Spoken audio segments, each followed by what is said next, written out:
Hey, happy day, everybody. Tommy Jane here. I don't know if she's still broadcasting or not, but Marie wanted me to join her. I told her if I was around when she started, she's probably doing it because she told me she's starting at 11 Pacific, which would be 12 here, which would be about now. So I'm online if Marie's wanting me to join her.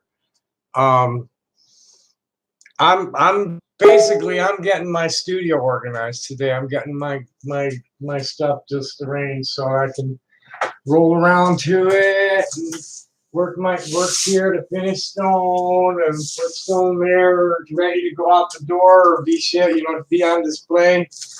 And that's what I'm doing today. Um, I met a lovely East African American woman at a show that I'm talking to. So there's a little chat. We have a chat going, so you can hear it bonging in now and then. We're making plans to.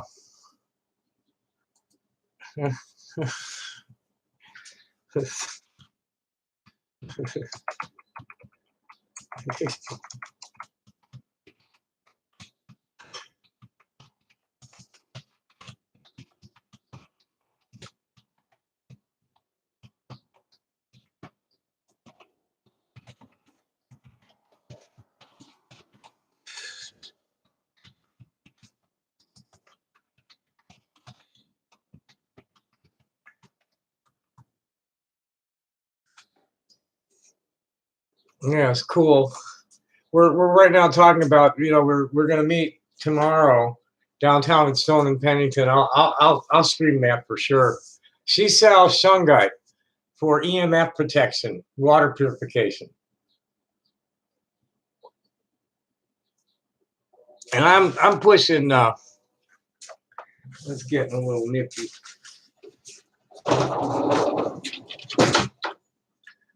I'm pushing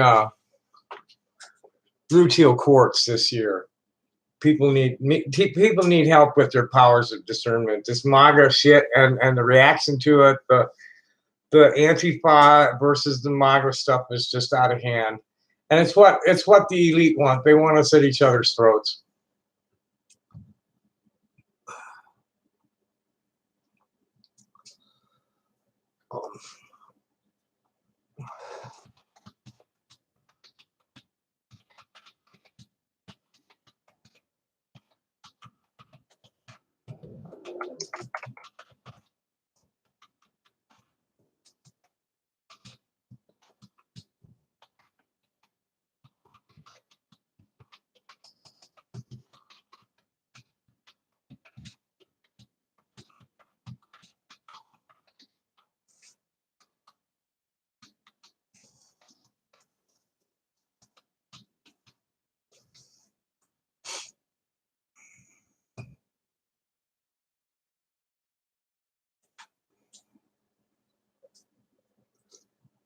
Yeah, she's pedestrian too.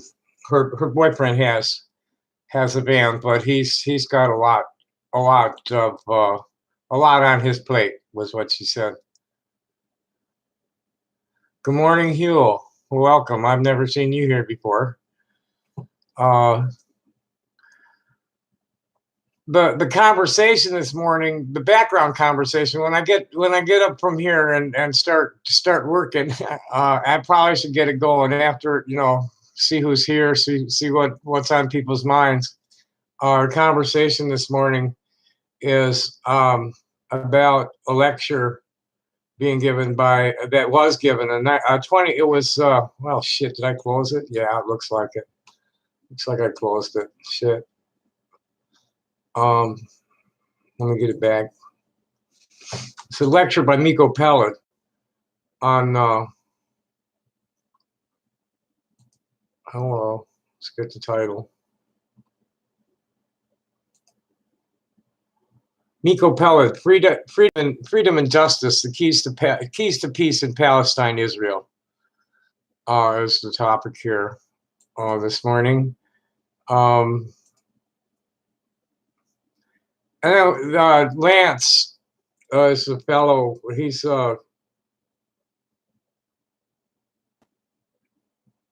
northeastern African descent, living in Baltimore or something like that, in D.C. With a really broad knowledge of African anthropology.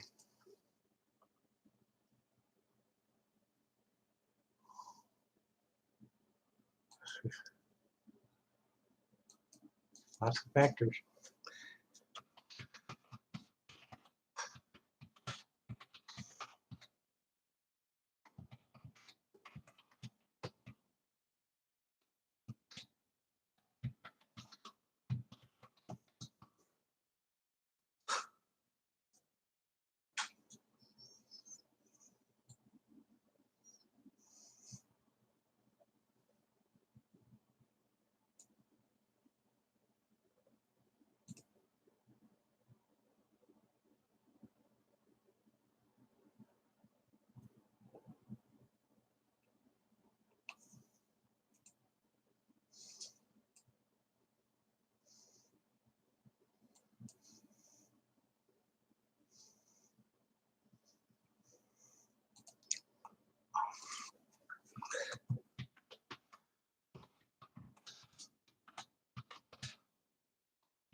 Okay.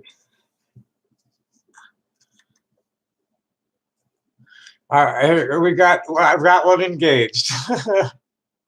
Okay, here's Issa Amro, who is a prominent Palestinian activist, uh, in a picture with him in Hebron, announcing that Miko Peled, son of a famous Israeli general, has joined the Human Rights Monitoring and Protection Team in Hebron. We have had to fill in since TIPH was, I don't know who TIPH is, was expelled from Hebron. I'm not sure what that means. So here, this Israel Rosenberg character saying Mickey Pellet is nothing short of a traitor to his people. As a result, he cannot be trusted to offer anything constructive in any of these matters. His joining you is an insult to everyone concerned. The traitors to the nation of Israel are you fascist me. Are you fascist terrorists in your fraudulent Jewish state? Zionism is not Judaism. It's National Socialism for gullible Jews. So this is completely anathema to the principles of the Hebrew faith. Jews like Miko, true to the covenant, reject. Your call. If you think being a traitor to and filled with hate for your own nation is part of the covenant, then you are welcome to your opinion. I feel sorry for what you think that way. Uh, so my comeback to that is, can you tell me how this nation you say is mine conforms to Torah law?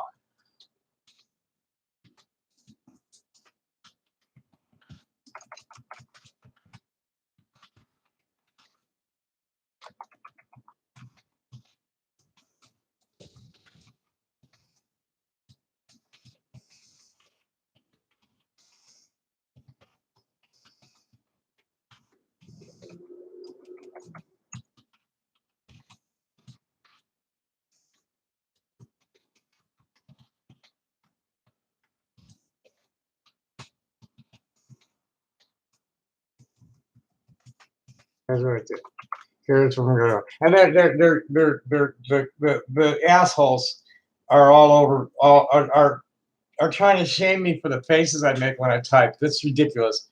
They're so jealous of live people. They're dead in the spirit and they're jealous of live people. They're psychic vampires trying to humiliate me with nonsense, trying to drive me crazy and to so that I'll hate myself and hurt myself and what would really fulfill their greatest hopes is I'd kill myself on camera even, which will probably happen, but it will be a murder, not a suicide. But anyway, back to this. Um, Let me finish this real quick.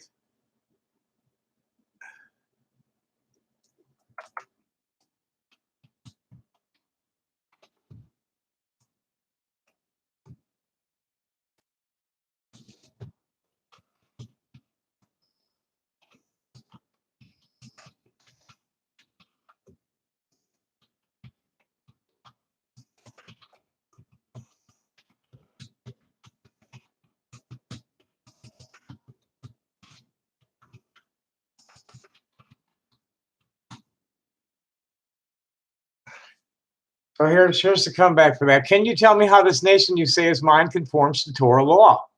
I'm a Native American Hebrew Israelite, faithful to the Torah and loyal to the U.S. Constitution. Zionist project in occupied Palestine conforms to neither. So there, Kishmir and Tuchus. Let's make sure there's nothing nasty going on at my. Oh geez.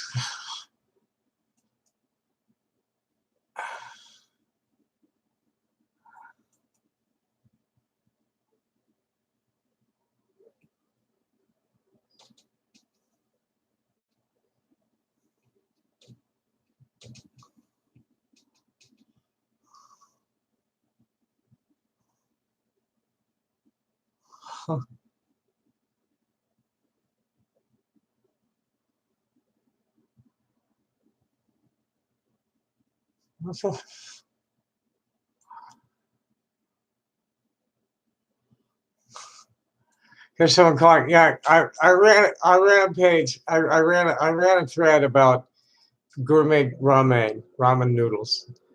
And here's an asshole coming in calling himself Gordon Ramsay. Jesus Christ Almighty, you fucking knob! You eat garbage even when you buy it in the shop. Ramen noodles that come with flavor packs are fucking garbage. Eat a veg once in a while before you explode, you fat sack of shit. This fat sack of shit is starting to work out a little bit, and going to do it more and more every day. And I have incentive to lose 20 pounds. I really need to get into this skirt. Really classy outfit, but really classy outfit. It will look really good on me, but I can't. I bought a 14 petite instead of a 14 regular, and I cannot close it. So I need to get the 20 pounds off. And you know, I'm gonna. When I decided to come out, my older sisters, we talked about taking baby steps, and I have been doing that, and I'm at a point where I would rather not have to ask people to see me as female. So I'm going to start presenting better, more feminine looking and acting, behaving, Um, uh, I have to do something about this. But hopefully by next year, this time it'll be presentable because it is coming back in. So I'm one of the things on my agenda right now is finding a top piece. So that I won't. A whole wig is just black. I don't have any that I'm happy with the way they look or feel. I've had decent toupees before, and they're okay because it'll blend right in with the rest of my hair and it'll look fine. So that's high on the agenda, and dressing more obviously female than unisex is also happening. I'll be wearing more skirts and less tie dyes and more ladies tops. and I even work on my voice a little bit and try to talk a little higher pitch. we could sing Jewish songs. Okay, what's going on here? TPH, temporary presence in civilian. Okay, thank you, Huel. Okay. No, I don't do that. I have a commitment to my ancestors that requires that I don't cut my hair. I haven't in 40 years. Has it been that long? No, it's more like 35. I had in 1985, the first time I tried to come out and live authentically. And I want to take a time out here to talk about that a moment. The difference between living authentically and transitioning. I'm an intersex person. I'm a trans feminine male. I'm being what I am. I'm not getting anything modified to be a woman. Call her what you will. Other than that, I don't care if you're, some kind of bigot, but that's what's up here. I came out and started living authentically. I was living in stealth behind a beard most of my life, which is kind of different from the transsexual who lives in stealth, presenting as, not hiding the fact that they have a penis or had a penis, is what the transsexual stuff is. Where for me, a naturally born trans feminine person, my stealth for me was hiding the fact that I was trans, because it does matter. As far as I'm getting attacked by Trustums, who are transgender people who have like real odd exclusivist viewpoints on what's authentically transgender and what's just trans trending.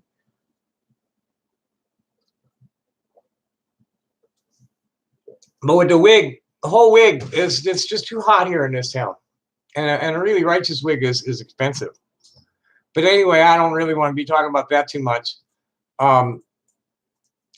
That's the Israel-Palestine thing that concerns me. Here's Miko said something today that just totally took my breath away. About here, let me see if I can get it back.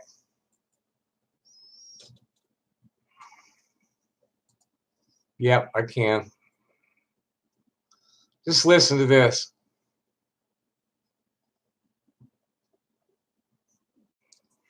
But that's the reality. There is no dissent. So there are a couple of very small Israeli peace groups, very small. There's a couple of dissenters, a couple of refuseniks. I mean, we're talking about very small amount of groups of people. What used to be the Israeli peace camp collapsed, and the reason it collapsed was because it was a lie. You cannot support Israel and claim to want peace at the same time. You cannot support a racist regime and claim that you want a free society at the same time. You have to pick sides. And on this issue, it's like racism. You're either a racist or you're not. You either support the racist regime or you oppose it. You can't say, well, we're going to oppose it, but up to here. From here, it's okay to have the racist regime, but from here to here, we're going to allow people some. It's not how it doesn't work this way. It's a question of values. You either oppose it completely or support it completely. It's polarizing, and it should be polarizing because it's an important issue. It's an issue of values, and on values, there's no compromise. People come to me sometimes and say, how can you criticize Israel, at such a time? And what I say is very simple. You either think that it's okay to drop bombs on innocent civilians and kill children, or you oppose it. It's very simple. It's as clear as daylight. I believe that if the devil himself was living in Gaza, it still wouldn't justify harming the hair on the head of a single child. Oh. Some people think it's okay to murder 2,500 people in 50 days because of Hamas, which is, by the way, a perfectly legitimate resistance organization. A perfectly legitimate resistance organization. And if they weren't Palestinians, they'd be heralded as heroes around the world. But Palestinians are not allowed to be heroes. They're only allowed to be terrorists and victims. And that's the reality. So there's a double standard here, which is very, very clear, I believe. The reason Egypt colludes with Israel and the United States is because of the foreign aid, money. Egypt, like the other Arab countries, have regimes that are supported by the United States and Israel. The Egyptians get something like $2 or $2.5 billion, majority of which goes into the pockets of the generals. Egypt is run by the army. The one attempt that they had at a democracy was destroyed. The United States, instead of supporting the democratically elected president who sits in prison now, are supporting the coup leader, this lunatic egomaniac general who is now the president of Egypt. And the deal was that they support Israel and America with everything. So the deal is actually the siege on Gaza is a three-way agreement between Israel, the United States, and Egypt, which of course is criminal in every single way. If the Egyptians had a democratically elected government, I don't think it would have been so easy for Israel to get away with it. The issue of the Jewish community or the Jewish communities and the temples and the synagogues and the rabbis that participate in interfaith and their discomfort with the issue of Palestine. It's not an easy issue. and I hear this from people who either participate in interfaith groups or just people who have friends who are Jewish and feel the same discomfort. Tell me. It is they who need to feel the discomfort. They need to be made to feel as uncomfortable as possible for supporting this atrocity. Anyone who supports the state of Israel, anyone who supports this racist, brutal regime, the murder of Palestinians, the denial of rights, the denial of water, must be made to feel uncomfortable. If they choose to leave the group, there are plenty of other Jews who can replace them. There's not one Jewish, in fact, there's no such thing as a Jewish community. The mainstream or the so-called mainstream Jewish community is the Zionists, the pro-Israeli groups, these big reform temples. But there are others. There's JVP, Jewish Voice for Peace. They're just as Jewish. There are the ultra-Orthodox who oppose the state of Israel. There are plenty of Jews out there that could come in and participate in a productive discussion on other issues, as well as the issue of Palestine. If they support the state of Israel, these rabbis, I'm telling you now, as I'm standing here, will be shamed one day. They will either lie about their stance or they will hide in some corner ashamed of the fact that they supported Israel. And if they are made to feel uncomfortable, that's exactly how they should feel. Anyone who supports racism, anyone who supports violence needs to feel that shame. And I would go even further and say they need to come and they need to be allowed to enter these groups because they are not worthy if they support the state of Israel. That should be absolutely, it's a question of values. If anyone believes that what Israel is doing is even remotely okay, even remotely acceptable, they should not have a place at the table. There are some issues about which we must be very clear. Racism and Hugh Babineau, you're an interesting character. Thanks for joining me. I think it's very difficult for people to do because they have personal relationships. They have let me read this out loud for the people that aren't looking at or or listening to me rather than watching the chat. Because this, you hit the nail right on the head, sir. And are you a sir? Yeah, I guess you look like a heel. Are you French extraction? Anyway, Huel just said, Israel believes they are part of a holy nation, therefore dead. Palestinians are the result of righteous war, hence no war crimes. You can't convince a zealot that they're wrong. I don't try very hard. When I'm confronting people like this, I throw a few truth bombs at them. If they keep it polite, I'll stay. If they don't, I block them and move on. Spirit tells me, has been telling me for years, just don't get too heavily invested in people that have made the wrong choice. They're going to be gone soon. What I know was taught to me by great thinkers, either directly or through my reading. I was educated by Louis Binstock, who was one of the founders of the American Council of Judaism, the Rabbi Emeritus at Temple Shalom. I was one of his last students and a little closer to him than most because I was the night receptionist at the temple, and I was the youth group's president at one point, and so I was on the temple board too for a minute. Amazing man, deep thought, and he was an omnist. We're all from the same root. We're all one. And Israel was entrusted to carrying the moral code down the road. And the state of Israel is just an atrocity. And he told us about it from the time we were little, that Zionism is a political ideology. It's National Socialism for gullible Jews. It predates the German and the Italian fascists, the German Nazis and the Italian fascists. And this I've learned later.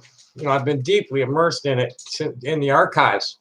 Fuck the propaganda. I've been digging archives. They were totally in bed with both of them. Jabotinsky pretty much trained the Haganah, the Leahy and the Stern gang, the Irgun, all them guys. That was Jabotinsky and the Italian fascists. And the Zionists with the Germans were trading They were trading the people who had the money off for the poor ones, and the poor ones were the ones that were opposed.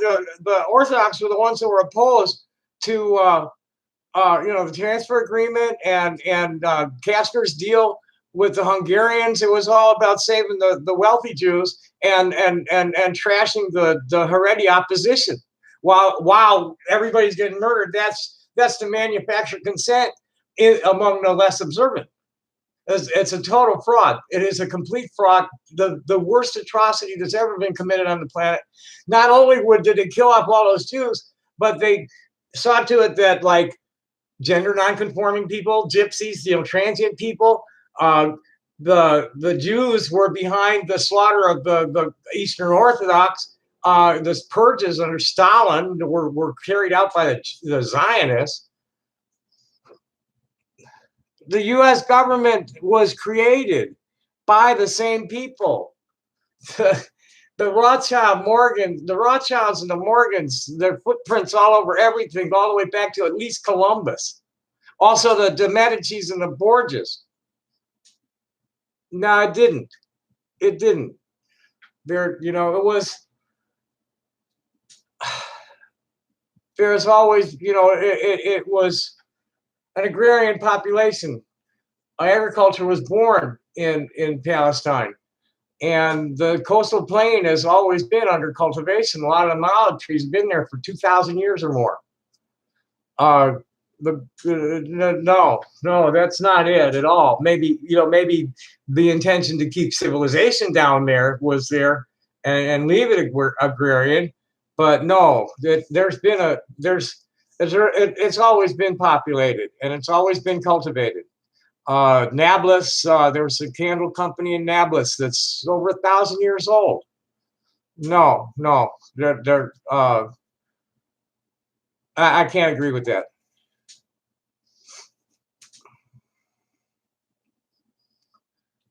Oh, the issue, yeah, no, the issue is contained in a Gemara called the Three Oaths.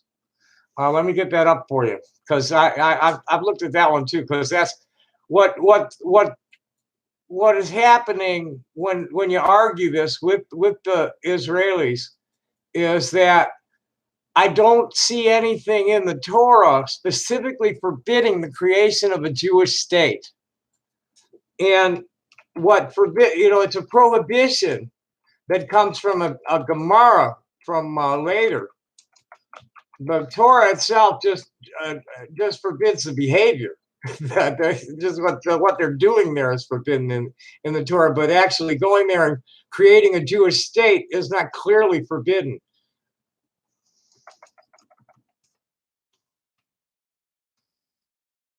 Okay, so now the resource that I trust the most is the True Torah Jews. They're more mainstream Orthodox people, not a particular sect like the Neturei Karta or the Satmar. The leading rabbi is just brilliant. His name's Yaakov Shapiro. So here, what do these three oaths refer to? One, that Israel should not go up as a wall. One, that the Holy One, blessed is he, has made Israel swear not to rebel against the nations of the world. One, that the Holy One, blessed is he, made the Gentiles not to subjugate Israel too much. And this is from something called Kesubos 111a. And so this is just saying that Israel, Jews, it's a great mitzvah for Jews to live in Israel. There's the Zionists will trot out things that Rambam said about it, and but this is a shanda to go up as a wall in opposition to the nations of the world, and create an exclusively Jewish state. That's what's wrong. Jewish, the early vision of the non-militant Zionists like Einstein and Weizmann was toward this binational republic where there'd be equality for everybody, and the incoming Europeans would govern the real estate together as one people. And The no that the militant Zionists led by Jabotinsky gave us what we have today. You know, Netanyahu's father worked for Jabotinsky, and Begin was his secretary, and that's what we're looking at is the fascist. It's not Judaism at all.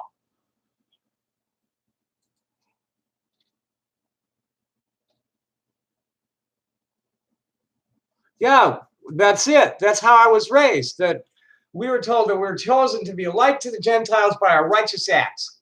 That we're supposed to be teachers and healers and builders, and to study the ancient understanding, what to maintain what's true and enduring about the moral codes of the Hebrew people, the nation of Israel, and Zionists ain't doing it. I'm sorry, you cannot. There's nothing. You can't excuse the inexcusable. I'm looking at raw video of people getting shot, waving Palestinian flags, minding their own business. I, I'm seeing raw video of Israelis enjoying being cruel just at these checkpoints, doing just putting these people through hell just to get from one place to another. This is apartheid. This is genocidal. You can't tell me otherwise. Like that. My eyes don't lie to me.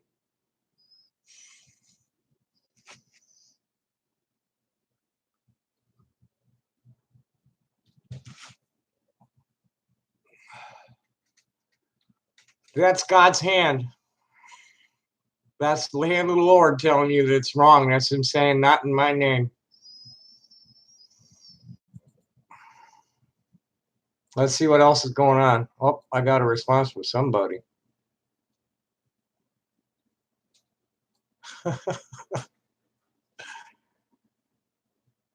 I'm live right now.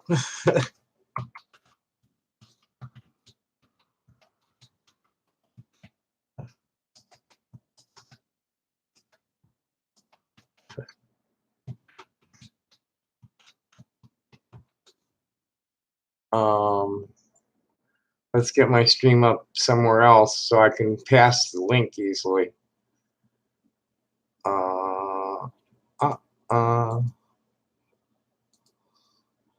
So my friend Greyhawk just woke up. He say the best thing about 64 is I won't have to do another one.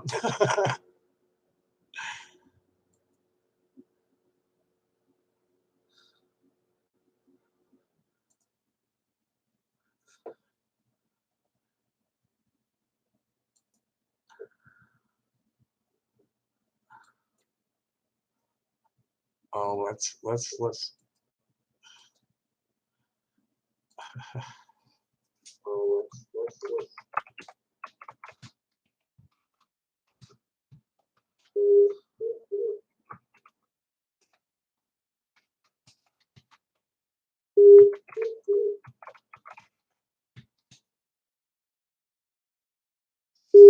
Okay, better mute this one though, because that causes interference. There we go. Okay, and I can follow the chat easier from here. Okay, we gotta check in on this idiot. I needed to go find this guy. He's getting down on me about my ramen.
I gotta get this.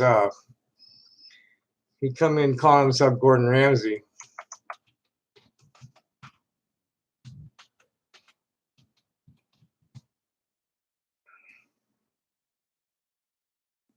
So I gotta get this idiot sandwich meme. There it is.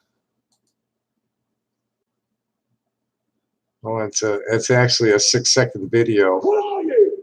An idiot sandwich. An idiot sandwich, Chef Ramsay.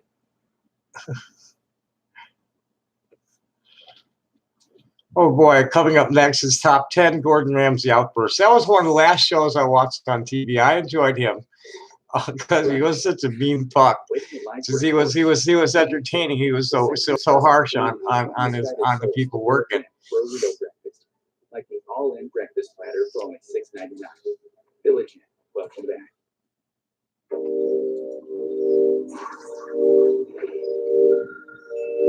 Welcome to the bottom. Crispy as and it looks like candy flip-flop. Okay, I don't need. Oh, The only things better than his masterful cooking are his devastating insults. Who can the followers? Lovely. Lovely. Yes, sir.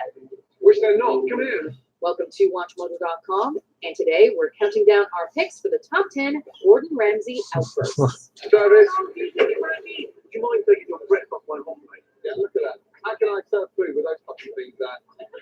Chicken. For this list, we'll be taking a look at the British celebrity chef's most brutal, quotable, and hilarious verbal beatdowns. All rages, rampages, and insults are welcome across all of his hit shows like Kitchen Nightmares and Hell's Kitchen. We will, however, not be including any skits or sketches like Hell's Cafeteria. Prepare your funny bones for a feast. What are you?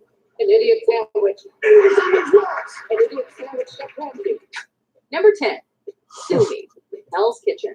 Oh, fucking hell. What's she doing? When Gordon Ramsay is on Okay. the warpath, you would do well to just stay out of his way. And definitely don't make a scene about it. Just, I mean, this is where you are. At Hell's Kitchen, the red team continually fails to produce scallops that meet with Chef Ramsay's approval.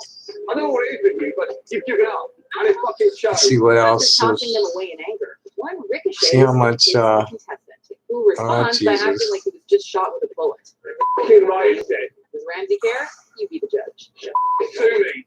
Number 9, Non-Stick, Hell's Kitchen. Chef Ramsay has put both Heather and Sarah on the appetizer station. Sarah has taken charge of cooking the scallops. Don't you just hate it when someone makes such a basic mistake that it causes your voice to break? It happens all the time, really. You know it does. Only need telling once, Sarah. Otherwise, it becomes overcooked, yeah? Well, anyway, the misuse of a non-stick pan causes our favorite angry chef to do just that.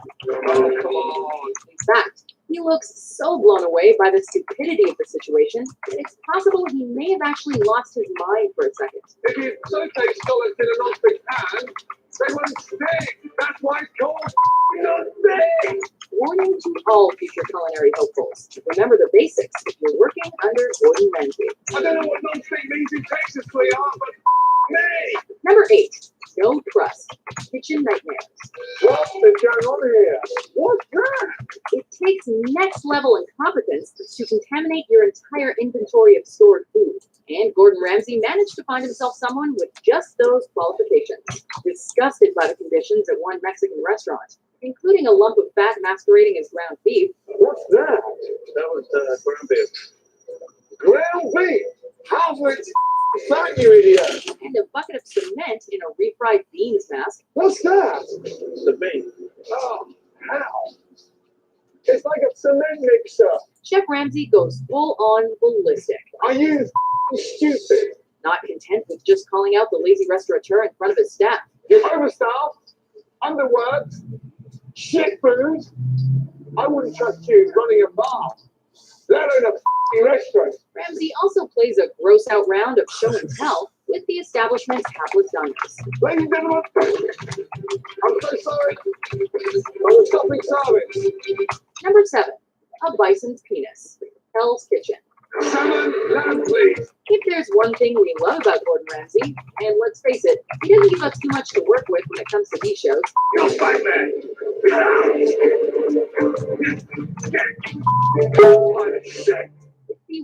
truly absurd similes he comes up with. Hey, what's that piece of shit there? In this case, one of the chefs makes the mistake of putting a whole salmon in the freezer rather than the fridge. Stone cold frozen salmon. Who put the salmon in the freezer? Come time to serve, instead of a delicious fish, it resembles something a little more salad. Like a bison's penis. What is that shit? Needless to say, Chef Ramsay is not a fan. Hey, Dixie. Great job. Number 6, Gordon versus Amy and Sammy, Kitchen Nightmares. Ah yes, the infamous restaurant owners that pushed Gordon Ramsay too far. As per the usual formula of Kitchen Nightmares, our favorite fourth chef was dispatched to try and fix any culinary or business blunders that the owners were making. And we stand strong together. We have to because there's a lot of online bullies and haters. Except it was a different story altogether with Amy and Sammy. What do we mean? You guys, I make excellent food. You all think that you can come in here and say these things. Are you kidding me? This is ridiculous. Well, to put it bluntly, they were insane. Well, we have 3 little boys that are talking like cat bodies. Yeah, that got some. In denial about their food, I had people tell me it's the best pizza that they've ever had in their life. My pizza today was undercooked. screaming at customers. Okay. Wait, you don't want to Enough say of that. what Basically, like I said before, it's Mellow Day. Planning, just plotting out my upcoming calendar. I was getting that link for Greyhawk.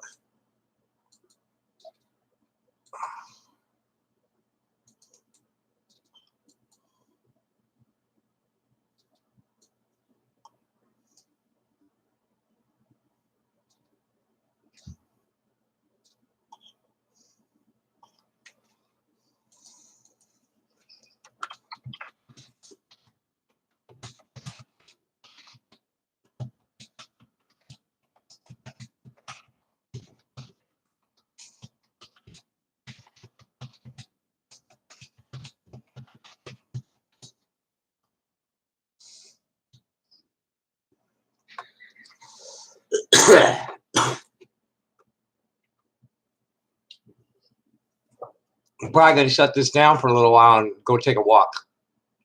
I need to get some things at the store. I'm out of bread and out of tobacco, and I don't know what else. Probably lunch meat. Yeah, lunch meat. I got some veggies. I'm not even sure. I don't know what. I got chicken in the freezer. Got plenty of rice and beans and pasta.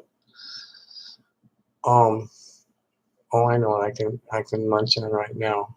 I have some sherbets, frozen fruit, icy cold frozen fruit. So back to Twitter, because basically I'm not ready to start moving yet. I want to.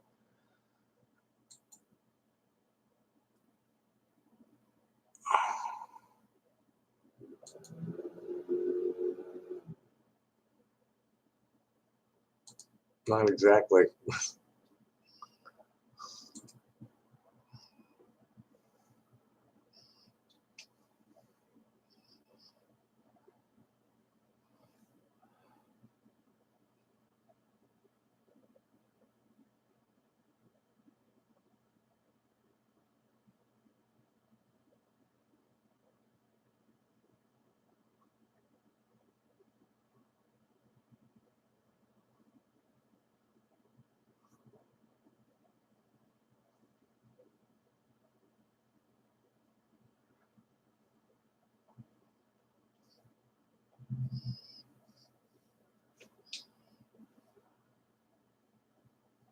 It depends on how you read it.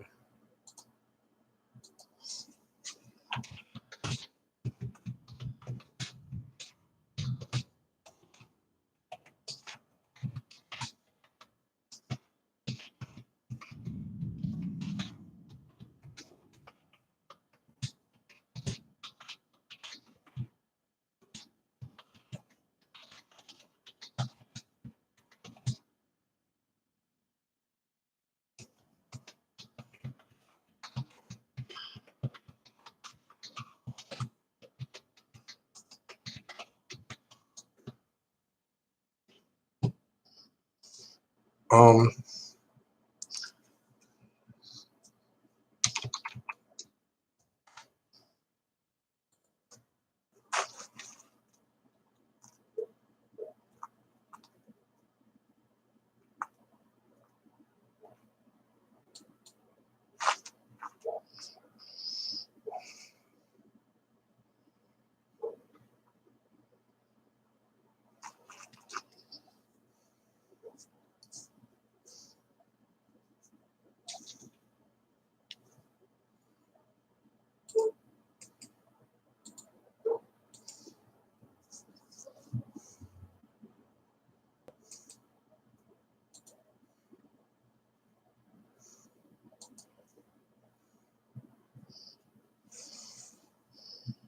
Now, someone's calling me out saying an article I posted. You know, I'm stating that there are places where non-Jews cannot buy or lease land.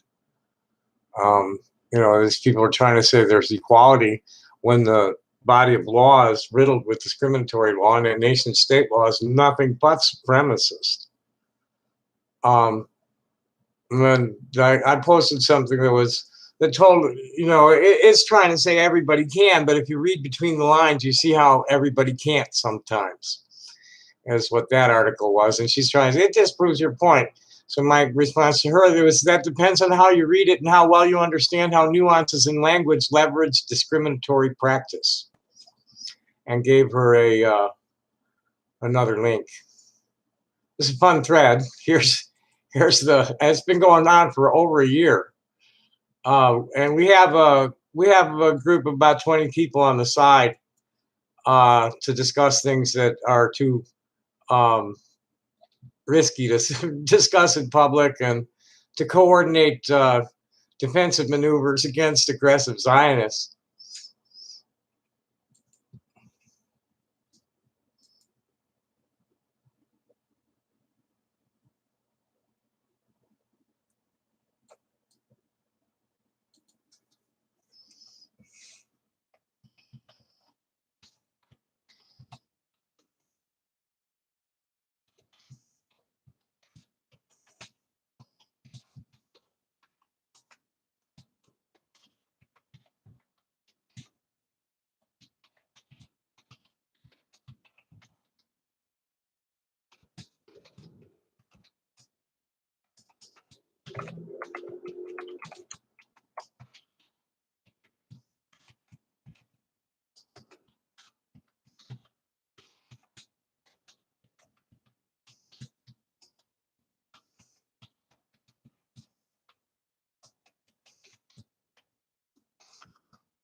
Yeah, I think it's time for me to take a short break. So, so thanks for coming, Huel. I hope to see you again. Hope to see you at Twitter. There's a wonderful here. Let me give you. Yeah, I didn't upload it. I forgot. You can't. Oh yeah, I did. I did. So anyway, I'm gonna cut out for a little while. I'll be back shortly, not very long. Happy day. Thanks for watching. Bye.